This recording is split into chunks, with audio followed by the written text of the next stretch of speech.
आई कि आज प्रधानमंत्री जी ने जिस तरीके से पार्लियामेंट हाउस के अंदर और ये सशक्त नारी विकसित भारत का नारा दिया। और ये वही देश है जहां पे हम मणिपुर की घटना नहीं भूल सकते कि किस तरीके से नंगन अवस्था में वहीं पे मणिपुर में दो महिलाओं को किस तरीके से चलाया था, बड़ी बड़ी बाजार में बेइज्जत किया था। ये वही विकसित भारत है और जहां प्रधानमंत्री मोदी एक बार भी खुद नहीं गए होंगे। ये वही विकसित भारत है और सशक्त नारी है। जब पहलवान रेसलर्स को उधेड़ा गया था जंतर मंतर से, किस तरीके से खींच कर उनके सर नीचे और टांगे ऊपर करके उधेड़ कर खींच कर यही पुलिस लेके गई थी और मोदी जी ने हाल नहीं पूछा जाकर। ये वही विकसित भारत है और ये आपके सामने सशक्त नारी बैठी है मोदी जी के काल में कि आज 197 डेज हो चुके हैं मेरे प्रोटेस्ट को और कोई न्याय की संभावना नहीं है और मोदी जी के कहने पे मैं पकौड़े बेचने पे मजबूर हो गई। ये वही विकसित भारत है और इसी भारत के अंदर आज देश की तो महिलाएं छोड़ दो, जो विदेश से बाहर से महिलाएं आती हैं वो भी सुरक्षित नहीं है। इस देश की सबसे बड़ी लड़ाई इस वक्त चल रही है और मोदी जी, आरएसएस और बीजेपी ना किसानों की सुन रहे हैं, ना नौजवानों की सुन रहे हैं, ना बेरोजगारों की सुन रहे हैं, ना महिलाओं की सुन रहे हैं, ना यूनिवर्सिटीज के प्रोफेसर्स और छात्रों की सुन रहे हैं, किसी की नहीं सुन रहे। उसकी वजह सिर्फ और सिर्फ एक है कि मोदी जी के परिवार में एक ही सदस्य है जो उनकी सत्ता बरकरार रखे हुए है और वो है ईवीएम। इस बात को पूरा देश अब समझ चुका है। तो एक तो ईवीएम की उल्टी गिनती, गोयल साहब जो कि मेंबर थे चीफ इलेक्शन जो इलेक्शन कमीशन ऑफ इंडिया के, उनके इस्तीफे से उल्टी गिनती शुरू हो गई है ईवीएम की। और ईवीएम की उल्टी गिनती शुरू हो गई है तो उसका मतलब साफ साफ है कि मोदी जी के अकेले इकलौते परिवार के मेंबर की उल्टी गिनती शुरू हुई है, तो मोदी जी की सत्ता की भी उल्टी गिनती शुरू हो गई है। आरएसएस और बीजेपी की सत्ता की भी उल्टी गिनती शुरू हो गई है। ये पूरा देश ईवीएम के खिलाफ उठ खड़ा हुआ है और उस देश की जनता के दबाव में आके और देश की जनता से और भारत के संविधान और कानून से डर के ही गोयल साहब ने इस्तीफा दिया है। इलेक्टोरल बॉन्ड्स का जो सुप्रीम कोर्ट का ऑर्डर है कि सारे चोरों, जिन्होंने भी चोरी की है, इलेक्टोरल बॉन्ड्स बनाते हुए अगर चोरी की गई है किसी ने, तो वो पकड़ने के लिए वो जो सुप्रीम कोर्ट का ऑर्डर था कि इलेक्टोरल बॉन्ड्स की सारी details SBI election commission of India को दे और इलेक्शन कमीशन ऑफ इंडिया उसको 12 तारीख पहले डेट थी या 15 कर दी गई है, 15 तारीख तक अपनी वेबसाइट पे डाले। तो 15 तारीख को बड़ी उल्टी गिनती मोदी सरकार की शुरू होने वाली है।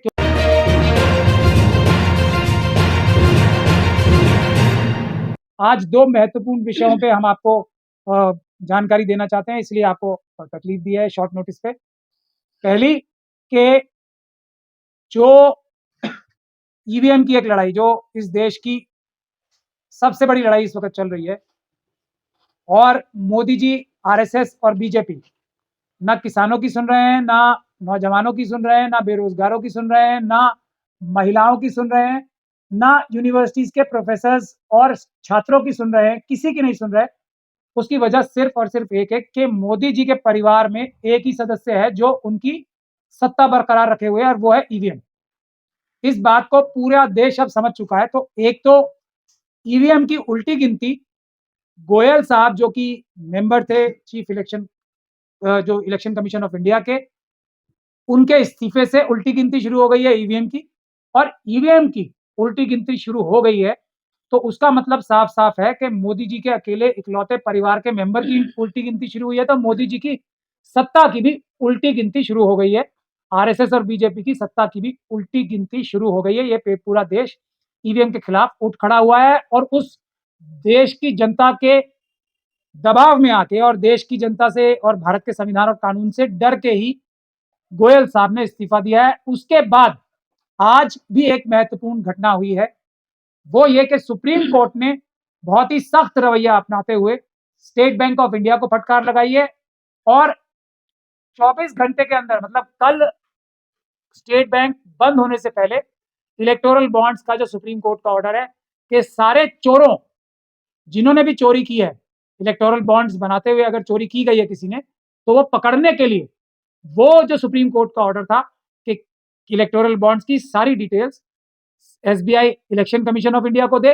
और इलेक्शन कमीशन ऑफ इंडिया उसको 12 तारीख पहले डेट थी या 15 कर दी गई है, 15 तारीख तक अपनी वेबसाइट पे डाले। तो 15 तारीख को बड़ी उल्टी गिनती मोदी सरकार की शुरू होने वाली है, क्योंकि हम लोगों का जो शक है वो अब यकीन में बदलता जा रहा है। जो छुपाने का काम एसबीआई ने किया है उससे ये बात तो साफ हो रही है कि बहुत बड़ा घपला घोटाला है, कुछ टेररिस्ट लोगों ने भी शायद पैसे दिए हुए हैं,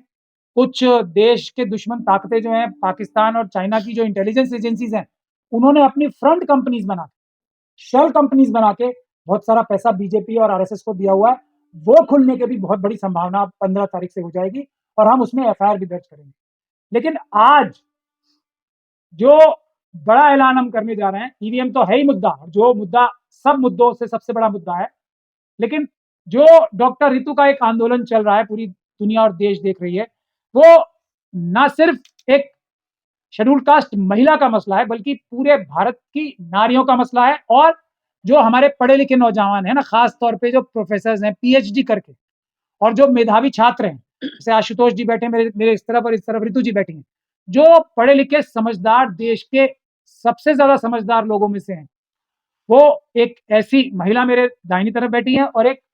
स्टूडेंट आशुतोष के रूप में मेरे लेफ्ट साइड पे बैठे हैं। तो एक नया नारा, एक नया फ्रॉडुलेंट नारा जिसको मैं कहना चाहूंगा, आज मोदी जी ने राष्ट्रपति भवन जाके एक मार्केट में उछाला, एक नया धोखा और झूठ, किस शक्ल में? सशक्त नारी और विकसित भारत। तो ये विकसित भारत के लिए सशक्त नारी जो होगी, इनसे ज्यादा, डॉक्टर रितु से ज्यादा कौन सी नारी ऐसी होगी जो अपने आप को सशक्त बनाने के लिए एक मुश्किल बैकग्राउंड से आके पीएचडी करती है, एक दिल्ली यूनिवर्सिटी में प्राइम कॉलेज में अपने मेहनत के बल पे नौकरी प्राप्त करती है, और उसको ये है नारी सशक्तिकरण का सबसे बड़ा एग्जाम्पल जो देश का है। उसके साथ मोदी जी, अमित शाह जी, आरएसएस और बीजेपी ने क्या किया? फर्जी स्टूडेंट्स क्रिएट किए और फर्जीवाड़ा करके इसको नौकरी से निकाला। और अब जब ये अपनी लड़ाई लड़ रही है, नौकरी नहीं, न्याय की, यानी कि मुझे सिर्फ अकेले को नौकरी नहीं चाहिए, मेरी जैसी तमाम महिलाओं को, मेरे जैसे तमाम पीएचडी करे हुए लोगों को न्याय चाहिए, तो इसके ऊपर लाठियां बजाई जा रही हैं, एसिड से अटैक किया जा रहा है, चाय के बड़े बड़े केतलियां फेंक रहे हैं इनके आरएसएस और बजरंग दल और वीएचपी के लोग, पुलिस के भ्रष्ट अधिकारी धारा 144 लगा रहे हैं और इनके ऊपर हर दुनिया का जो जुल्म हो सकता है कर रहे हैं। उस पर भी ये नहीं दबी, उस पर भी इन्होंने हार नहीं मारी। महिला सशक्तिकरण का मैं इसलिए देश का आज सबसे बड़े उदाहरणों में से एक उदाहरण इनको बता रहा हूं,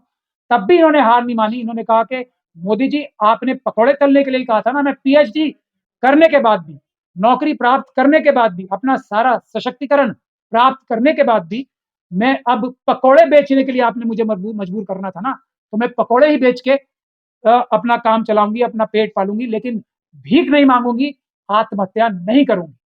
तो ये जो महिलाएं हैं,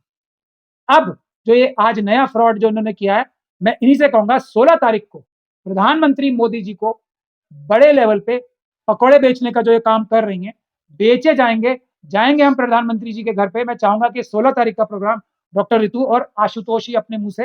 ऐलान करें, हम सभी लोग इनके साथ हैं। हाँ, एक बात मैं और अपनी बात कहकर समाप्त करना चाहता हूं, 15 तारीख को हम ईडी, दो में से एक जगह, या तो सीबीआई के ऑफिस का वकील घेराव करेंगे 15 तारीख को, या आने वाली 15 तारीख को, दोनों में से अभी एक चूज करना है, सीबीआई या ईडी के दफ्तर पे वकील भारी संख्या में प्रदर्शन करेंगे। जो आतंक का माहौल ईडी और सीबीआई ने देश में बना रखा है, देश के हर एक ईमानदार पत्रकार के खिलाफ, देश के हर एक ऑपोजिशन के लीडर के खिलाफ, उसको समाप्त करने के लिए हम लोग ईडी या सीबीआई का घेराव करेंगे, उनके हेडक्वार्टर्स का। लेकिन मैं डॉक्टर रितु से गुजारिश करता हूं कि उससे भी बड़े प्रोग्राम का 16 तारीख का प्रधानमंत्री जी के घर का हमारा जो प्रोग्राम है, उसके बारे में बताओ। बहुत शुक्रिया। बड़ी अच्छी बात सुनने को आई कि आज प्रधानमंत्री जी ने जिस तरीके से पार्लियामेंट हाउस के अंदर ये राष्ट्रपति के आवास पे बैठे थे और ये सशक्त नारी विकसित भारत का नारा दिया, और ये वही देश है जहाँ पे हम मणिपुर की घटना नहीं भूल सकते कि किस तरीके से नंगन अवस्था में वहीं पे मणिपुर में 2 महिलाओं को किस तरीके से चलाया था, बड़ी भरी बाजार में बेइज्जत किया था। ये वही विकसित भारत है, और जहां प्रधानमंत्री मोदी एक बार भी खुद नहीं गए होंगे, ये वही विकसित भारत है। और सशक्त नारी है, जब पहलवान रेसलर्स को उधेड़ा गया था जंतर मंतर से, किस तरीके से खींचकर उनके सर नीचे और टांगे ऊपर करके उधेड़ कर खींचकर यही पुलिस लेके गई थी, और मोदी जी ने हाल नहीं पूछा जाकर। ये वही विकसित भारत है। और ये आपके सामने सशक्त नारी बैठी है मोदी जी के काल में कि आज 197 डेज हो चुके हैं मेरे प्रोटेस्ट को, और कोई न्याय की संभावना नहीं है, और मोदी जी के कहने पे मैं पकौड़े बेचने पे मजबूर हो गई। ये वही विकसित भारत है। और इसी भारत के अंदर आज देश की तो महिलाएं छोड़ दो, जो विदेश से, बाहर से महिलाएं आती हैं, वो भी सुरक्षित नहीं है। आपने सुना होगा हाल ही में किस तरीके से हाँ जी। जी, किस तरीके से फॉरेन से जो ट्रैवल करते महिलाएँ हैं, उनका रेप हो रहा है, ये वो भारत है। अभी शर्म आनी चाहिए एक ऐसे प्रधान सेवक को, जिसके ऊपर इतनी बड़ी रिस्पॉन्सिबिलिटी है और वो झूठ पे झूठ बोले जा रहा है। ये एड्रेस करना मीडिया को इतना ज़रूरी है कि कम से कम इस देश के लोग भी देखें और विदेश में जो बड़े-बड़े चैनल, बड़े-बड़े पेजेज़ जो चलाते हैं, बड़े-बड़े यूट्यूब चैनल्स हैं, वो ये सच बताएँ क्योंकि ये जो टीवी अखबार जो बिक चुके हैं, जो सोशल मीडिया हमारी सच्चाई नहीं बताता, जो दिन-रात मोदी का प्रोपेगेंडा चलाता रहता है, बताता रहता है, मोदी, मोदी, मोदी, मोदी को गौ भगवान बनाने के लिए जो मीडिया तैयार है और जो फंड जो वो तो कल क्लियर ही हो जाएगा किसने कितना पैसा दिया, जैसे पराग साहब ने अभी बताया। लेकिन हम महिलाओं का दर्द, बेटियों का दर्द हम किसे सुनाएँगे जाके कि अपने देश में खुली साँस नहीं ले सकते, अपने देश में आज़ादी से नहीं चल सकते। हमें नहीं पता कि कौन